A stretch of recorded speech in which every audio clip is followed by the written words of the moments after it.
Hello students, welcome to Grisha conceptual classes. इस video में हम करेंगे question number 10 and 11 from exercise 5.3 chapter number 5 arithmetic progression. सबसे पहले हम देखते हैं क्वेश्चन नंबर 10। क्वेश्चन नंबर 10 में हमें क्या बोला गया है? It is given that an is equals to 9 minus 5n। हमसे ये बोला गया है कि इस चीज को शो करो, या हम कह सकते हैं कि प्रूव करो A1, A2 and so on, जो एक सीक्वेंस बनेगी that is of the form of an AP। ठीक है, तो इस टाइप के क्वेश्चन जब हम इंट्रोडक्शन कर रहे थे एक्सरसाइज 5.2 की, तब मैंने समझा दिया था, उसी वक्त समझा दिया था, लेकिन क्वेश्चन अब आया है तो इसको अब हम सॉल्व करके देखेंगे। बेसिकली हमें क्या पता है?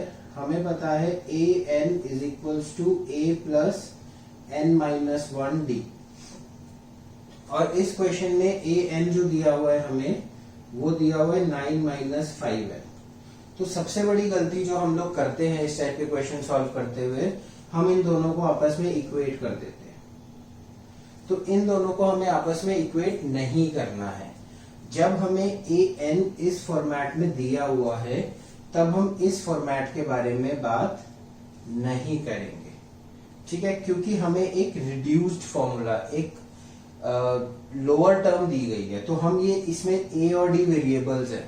ठीक है, तो हम इन दोनों को आपस में इक्वेट करके कुछ भी हासिल नहीं कर पाएंगे, हम इसको कुछ भी प्रूव नहीं कर पाएंगे। तो इस टाइप के क्वेश्चंस में हम इनको आपस में इक्वेट नहीं करेंगे। हम सिंपली क्या सोचेंगे? फॉर अस सिंपली an जो है वो है ये वाला। Now we have a new formula for an। जो हमने फॉर्मूला पढ़ा है उसको हम फिलहाल के लिए भूल जाएंगे, फिलहाल के लिए, हमेशा के लिए नहीं, फिलहाल के लिए भूल जाएंगे, और an की वैल्यू ये होगी। तो जब वो वाला फॉर्मूला जो हमें पता है, एक जनरल फॉर्मूला, उसमें जब हम an की वैल्यू को लिखते हैं n की टर्म्स में, तो a1 क्या होता है? हम n की जगह 1 रख देते हैं। a2 क्या होता है? n की जगह 2 रख देते हैं। तो सिमिलरली सेम चीज हमें यहाँ पर करनी है। अगर हमें an ये दिया हुआ है, तो a1 क्या होगा? 9 minus 5 into 1, which is equals to 4. 9 minus 5 is equals to 4. A2 क्या होगा? 9 minus 5 into 2, मतलब 9 minus 10 minus 1. A3 क्या होगा? 9 minus 5 into 3, मतलब 9 minus 15. 9 minus 15 क्या होगा? minus 6. ठीक है, अब हमें क्वेश्चन में क्या बोला गया है? हमें प्रूव करना है या शो करना है कि ये जो नंबर्स आ रहे हैं हमारे सीक्वेंस में, ये AP में है या नहीं है। तो कैसे चेक करते हैं? A2 माइनस A1 करेंगे, तो minus 1 minus 4 which is equals to minus 5। A3 minus A2 करेंगे, minus 6 minus minus 1 that is equals to minus 5। तो अब हम क्या लिखेंगे? हम बोलेंगे that common difference is constant, therefore an is equals to 9 minus 5n represents AP।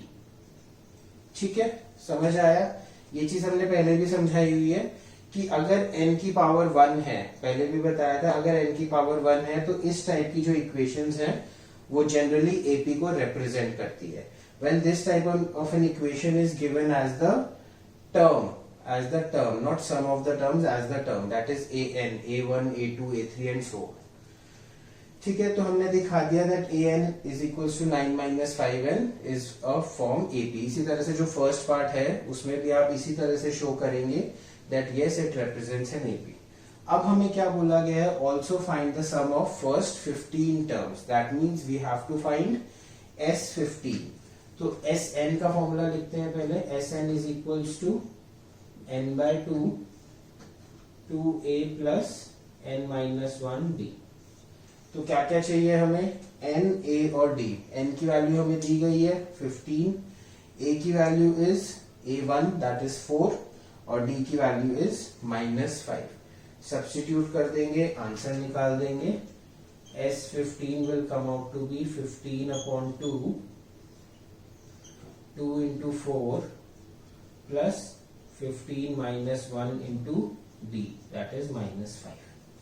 Solve करेंगे इसे 15 अपॉन 2, 4 2 ज़ा 8 प्लस 14 इंटू माइनस 5. ठीक है, तो 14 इंटू 5 कितना होता है 70, तो माइनस 70 होगा.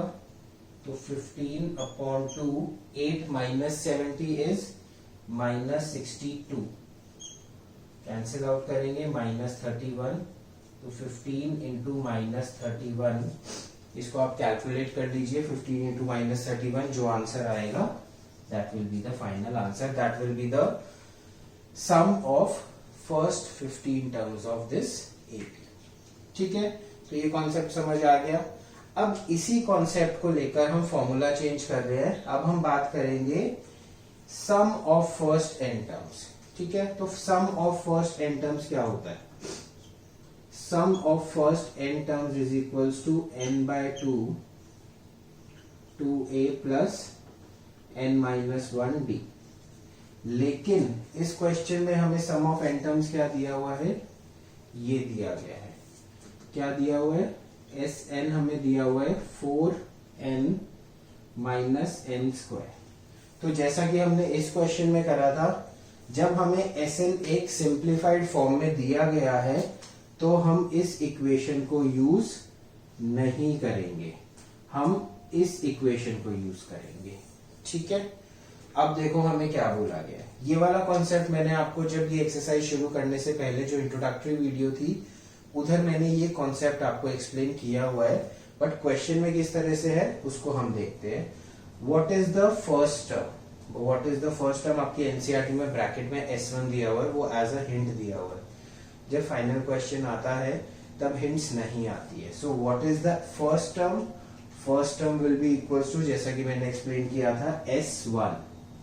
तो अब हम S1 कैसे निकालेंगे? n की वैल्यू 1 इधर पुट करेंगे? नहीं, इस वाली इक्वेशन में पुट करेंगे. So S1 will be 4 into 1 minus 1 का square. This will come out to be 4 minus 1 3. तो S1 का मतलब क्या है? सम ऑफ फर्स्ट या sum of one term, and sum of one term will be the first term. So S1 will be equal to a will be equal to 3. So हमें किसकी value मिल गई? हमारे first term की value मिल गई.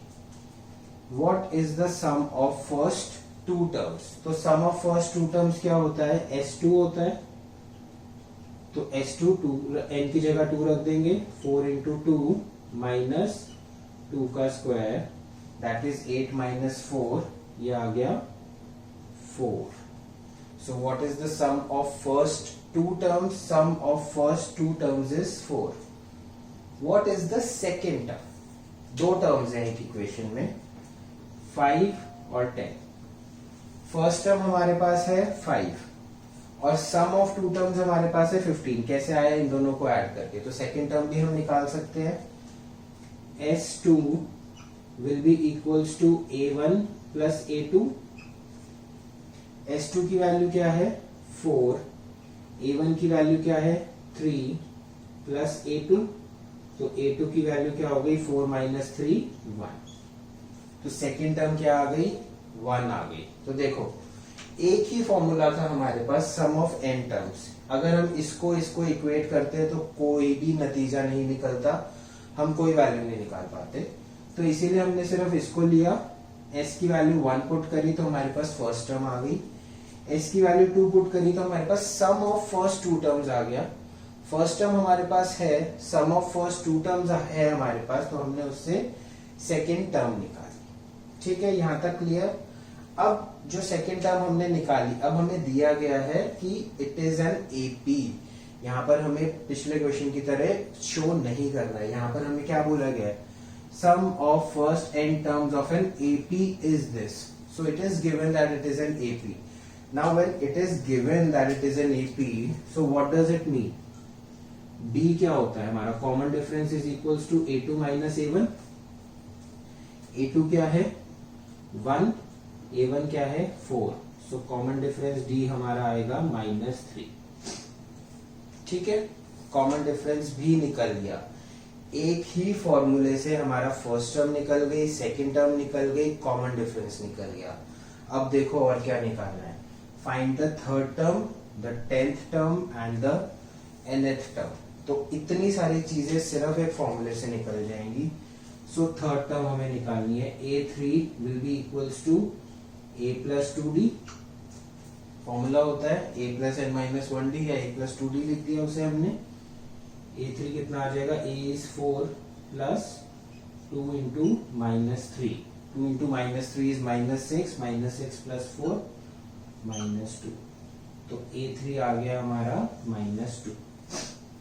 ठीक है, अब क्या निकालना है, A10। A10 will be equal to A plus 9D, right. A plus n minus 1D, n is 10, 10 minus 1 is 9। तो A is 4 plus 9 into D is -3।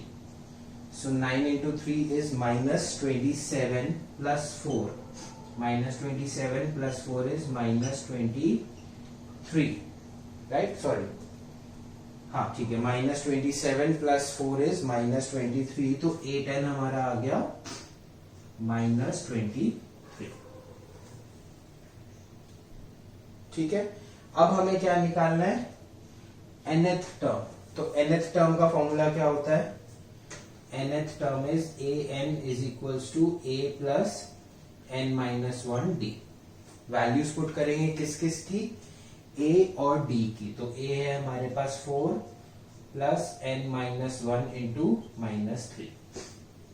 ठीक है, आगे कैसे करेंगे, brackets open, 4 minus 3n plus 3, right. -3 into n is -3n, -3 into -1 is +3। सो ये आ गया हमारा an आ गया 7 माइनस 3n। तो एक ही फॉर्मूले से Sn दिया हुआ था सिर्फ, उससे हमने फर्स्ट टर्म निकाल ली, सेकेंड टर्म निकाल ली, कॉमन डिफरेंस निकाल लिया, nth टर्म निकाल ली, राइट। तो इसी तरह से इधर भी एक ही फॉर्मूले से an अगर हमें दिया रहेगा तो हम फर्स्ट टर्म निकाल लेंगे, सेकंड टर्म निकाल लेंगे, कॉमन डिफरेंस निकाल लेंगे, और Sn की भी हम जनरलाइज्ड फॉर्म निकाल सकते हैं। ठीक है, तो बेसिकली समझाने का तरीका क्या है, समझने की बात क्या है कि अगर हमें ये फॉर्मेट दिया हुआ है, अगर हमें ये फॉर्मेट दिया हुआ है, तो जो हमें क्वेश्चन, जो हमें फॉर्मूला पता है उसके पीछे नहीं भागना। अब एक चीज और समझो, जो क्वेश्चन नंबर 11 है, इसमें आपको एक एक स्टेप दिया गया है। Find what is the first term, what is the sum of first two terms, what is the second term, what is the common difference. But generally ऐसा नहीं आता है। क्या आता है, आपको दे देंगे that sum of first n terms is somewhat in this form.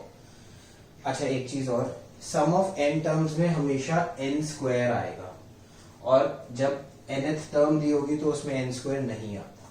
ये एक पहचान है कि हमें सम दिया गया है या nth टर्म दी गई है, ठीक है, इसमें स्क्वायर आता है, इसमें नहीं आता। जरूरी नहीं है आएगा, मतलब इसमें स्क्वायर दिखेगा, ठीक है। तो क्वेश्चन किस तरह से आएगा, that you will be given the sum of n terms and you will be asked find the common difference directly. ये सब चीजें नहीं बोली जाएंगी कि what is the first term, what is the sum of first two terms, लेकिन आपको निकालनी ये सब पड़ेंगी। आपको फर्स्ट टर्म निकालनी पड़ेगी, आपको सम ऑफ टू टर्म्स निकालना पड़ेगा, आपको सेकेंड टर्म निकालनी पड़ेगी, तभी जाकर कॉमन डिफरेंस आएगा, वरना नहीं आएगा। सो आपको ये स्टेप्स पता होने चाहिए। एकदम से क्वेश्चन वो चेंज नहीं हो गया, वो आउट ऑफ एनसीईआरटी क्वेश्चन नहीं होगा, that will be the part of your NCERT. So question होगा, if the sum of first n terms is this, find the common difference, या if the sum of first n terms is this, find the nth term। Directly ये भी बोल देंगे find the nth term, बीच की ये दो लाइनें हटा देंगे।